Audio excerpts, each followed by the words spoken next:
7, 6, 5, 4, 3, 2, 1.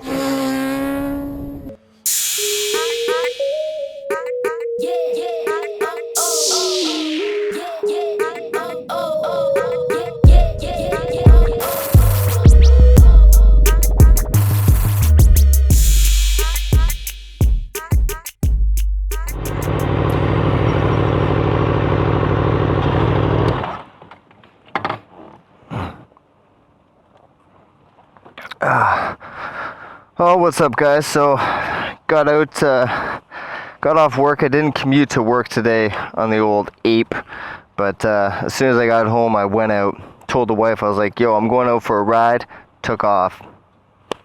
I want to start this video off by saying ride in paradise to Carlin Dunn. He passed away racing the Pikes Peak event that was actually just about a few days ago now. I think it was about 100 meters or so right before the finish line. He had a slight high side, and you know, that was that. So I do want to say ride in paradise. It's definitely a heavy loss. The motorcycle you know, society as a whole definitely lost a great racer. He was a dominant force on the Pikes Peak event. I think he won the last like 4 or 5 Pikes Peak events. So it's just a damn shame, like so close to the finish line and then had that accident. It kind of made it for a bittersweet victory for Aprilia, because Aprilia did come up on top and win the Pikes Peak event. Now, the rider that was on the Aprilia Tuono that came in first place and got that podium finish was Rennie Skaesbrook. So, you know, even though a horrible tragedy did happen, you know, don't let that take away from your win.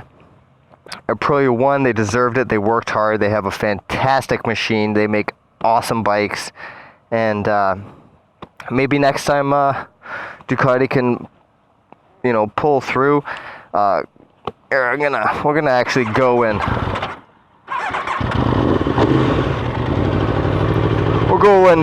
go for a little ride while I finish talking about this.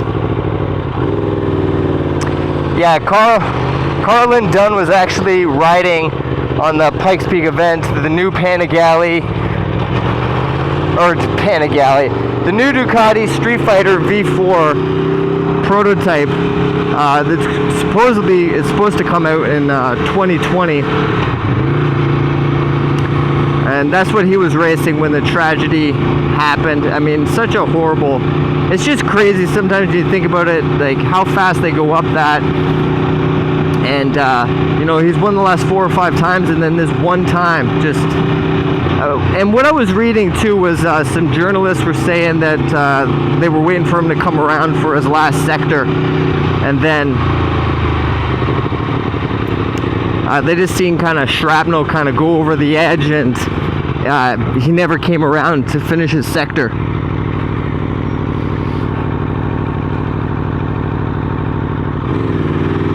So that was the first indication that something bad happened. And it's just a horrible tragedy. I mean, they were so close to winning too. He would have had I can't remember if he's won 4 or 5, but this would have been probably another win. He's definitely an amazing rider. It's just such a tragedy. I mean, I can't even express it enough. And you know, all my condolences go out to all his friends and family, and just a horrible loss to the whole industry. Just what an incredible rider, and he will be forever missed. But you know, and given that, you know, it's a big congratulations to Aprilia. Big congratulations, you guys definitely do it. You guys make an amazing bike, and I'm proud that you guys won that, because I thought it was going to be another Ducati win, and it may have been, but we'll never know, because Aprilia won. So that's pretty much it. You know, we got to kind of move on, and that's life, right?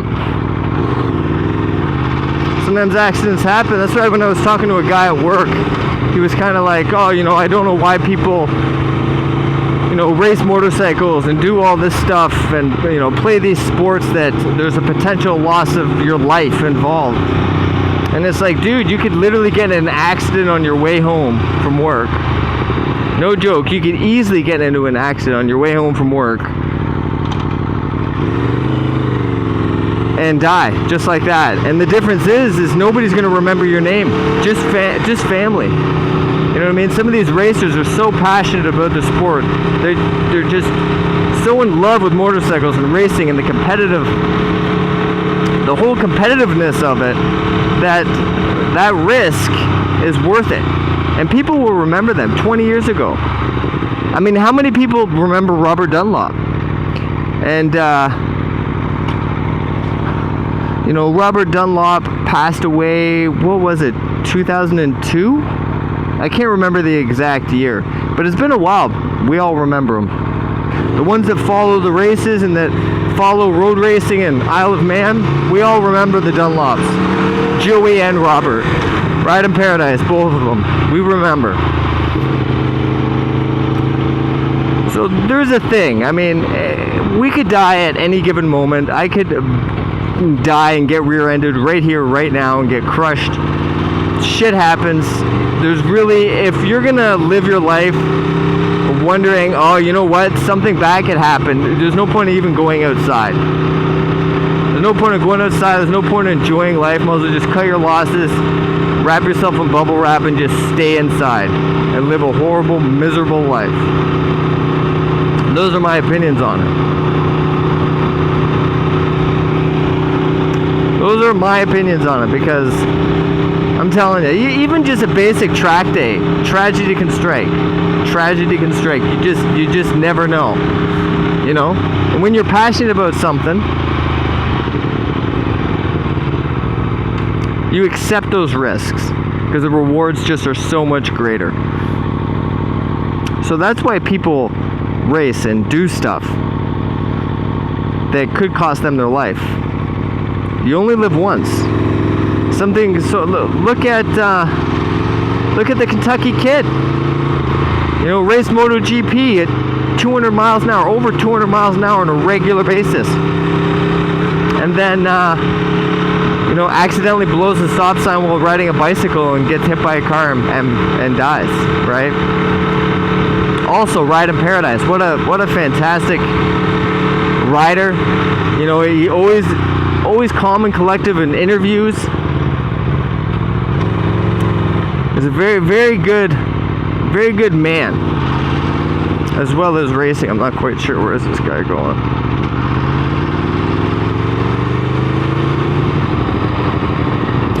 Yeah, I was reading that apparently a lot of racers were complaining about there was a small bump at the end of the last sector. And they were complaining that when they were coming around the corner at speed or whatever, some of them would kind of catch air and stuff. So I'm wondering if Carlin Dunn kind of came around that last corner, just a hauling ass, right? And kind of caught that bump, caught a little bit of air, and maybe washed his front end out just a little bit, or kind of like jerked it and bucked him off. Because they say it was a hide side, so that's what I'm going with. So maybe like his front tire kind of slipped and gripped, and then you know how they do the old buckaroonie? They fucking buck you right off, right? So again, congratulations to Rennie Skaesbrook. You deserve that win. The whole team deserves the win. It's more than just a rider, it's an entire team. There's mechanics and everything that goes involved with tuning the bike, getting it ready. Making sure the tires are good. Every bolt and every cable is lubed and tightened and torqued, and you can't have an amazing motorcycle race team and a shitty rider, and have a shitty rider and have an amazing rider and a shitty motorcycle race team. It just both have to be on par with each other, work well with each other, understand, give feedback. It's definitely a team sport, regardless of what people think. Marc Marquez isn't going around winning races alone. If it wasn't for Repsol Honda, he wouldn't have one championship.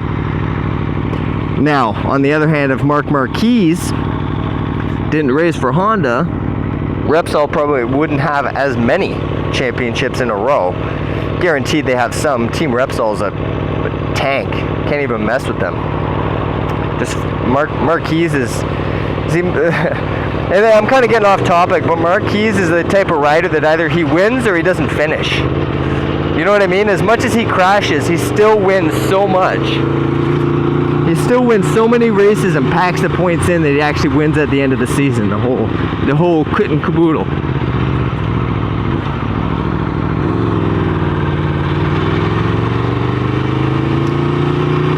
You know what I mean? But that's Marquez for you. He's like one of the few riders that I honestly think that his ability is beyond what the bike can do. Whereas most people, like, take me for example on this RSV4, I can't, this bike is more than what I can handle in reality. More than what most people, even if you do track days on a regular basis, you're not pushing it to the maximum limit. What's up, brother?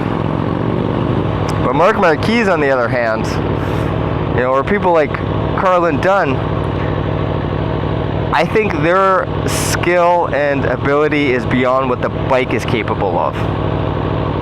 That's my opinion. But on another note, that Ducati Street Fighter V4 looks epic. I mean, that thing was just hauling ass on the Pikes Peak. It's definitely going to be a massive force to be reckoned with. Well, that was different. Girls might want to eat a sandwich or something. Yeah, because like if you take the Aprilia Tuono, for instance, it's got a lot more torque, and I mean a quarter mile will smoke my RSV4 Tuono. After that quarter mile, it's bye-bye, see you later, good luck keeping up. But from my understanding with the Ducati Street Fighter V4 was it's full power. It's basically the Panigale motor in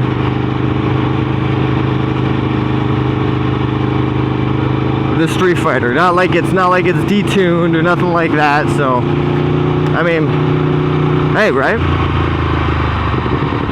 That's what I've heard. You know, I really want to when they do have them, if they do, I really want to get a test ride in of that Street Fighter V4. Just epic. Just a beautiful machine. But yeah, I'm gonna call this ride finished. And you guys have a good one. Take care. Again, I want to see Ride in Paradise. Carlin Dunn, you will be missed. And again, congratulations to the Aprilia team and Rennie Skaesbrook. You guys deserved it. You guys worked hard. It's not an easy race. It's a very dangerous race as well. And all you guys have a good one. Thanks for watching. If you guys haven't, subscribe and smash that like button. I'll check you guys later. Peace.